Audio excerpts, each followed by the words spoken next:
Welcome back to Savvy Psychologist. I'm Dr. Ellen Hendrickson, and every week I'll help you meet life's challenges with evidence-based research, a sympathetic ear, and zero judgment. Forward-thinking companies strive to be socially responsible. Beer commercials exhort us to drink responsibly. And every parent wants their kid to be more responsible. All in all, responsibility is a good thing, right? It means you're committed, dependable, accountable, and you care about others. It's the opposite of shirking responsibility by pointing fingers or making excuses. But it's easy to go too far. Do you take on everyone's tasks? If someone you love is grumpy, do you assume it's something you did? Do you apologize when someone else bumps into you? Now, owning what's yours, mistakes and blunders included, is a sign of maturity. But owning everybody else's mistakes and blunders, not to mention their tasks, duties, and emotions, is a sign of over-responsibility. But here is the twist. Being overly responsible isn't just the realm of control freaks or earnest Eagle Scouts. Over-responsibility can work for you, building trust and even currying favor. For example, a fascinating joint study out of Harvard Business School and Wharton examined what happens when we apologize in the absence of culpability. That is, when we take responsibility for something that is clearly not our fault. Specifically, on a rainy day, the researchers hired an actor to approach travelers in a busy train station and ask to use their cell phones. Half the time, the actor led by taking responsibility for the weather, as in, "I'm so sorry about the rain. Can I borrow your cell phone?"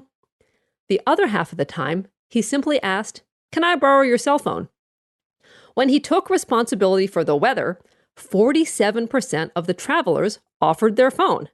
But when he simply asked, only 9% of the travelers acquiesced.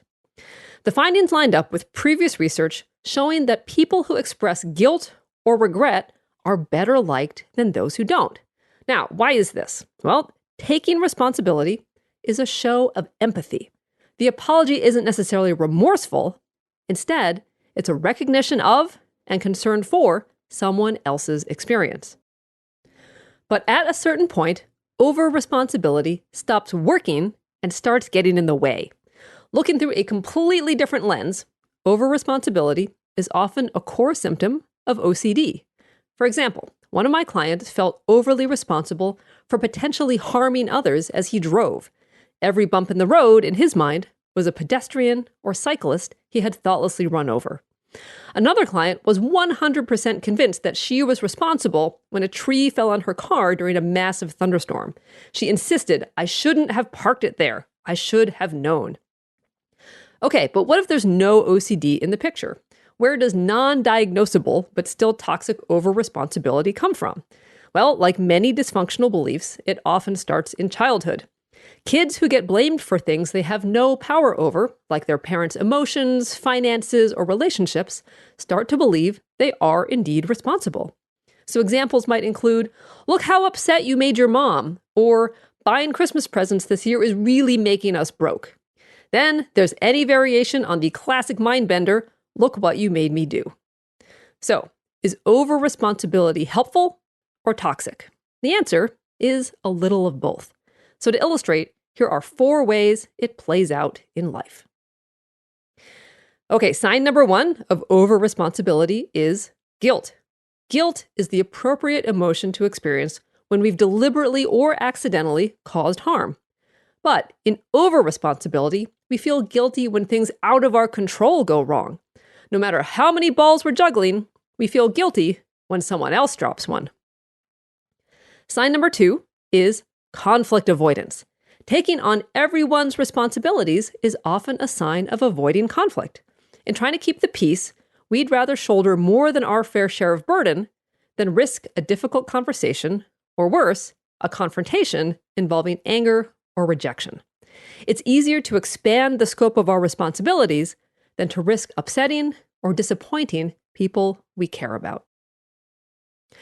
Sign number 3 of over-responsibility is feeling used. Now, this is a tough one, because on the one hand, we train those around us to trust that we'll cover for them. We'll drive our teenager to school if he's running late, pick up the loose ends of our coworker's unfinished project, or even work a second job to make up for our spouse's bad financial decisions.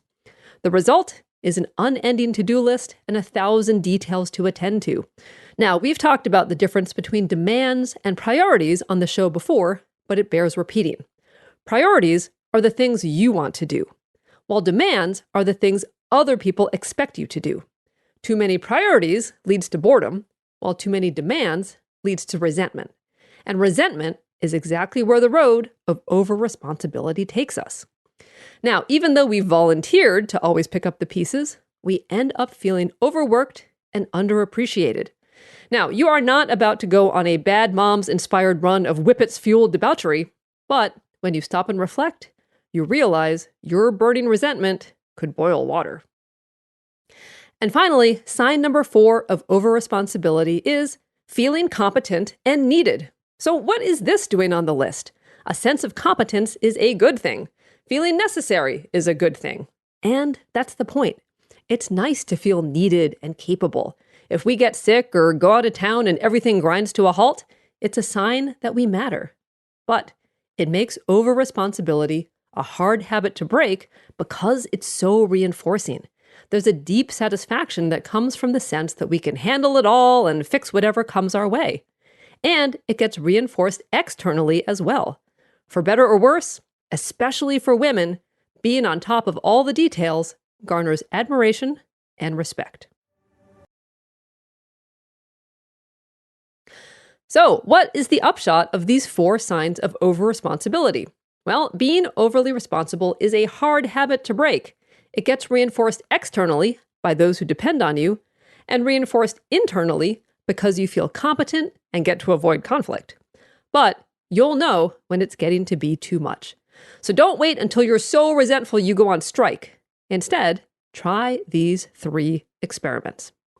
So, balanced responsibility experiment number 1 is return responsibilities. Return responsibilities as if they were overdue library books. Start by thinking of one task or responsibility you can return to one specific person.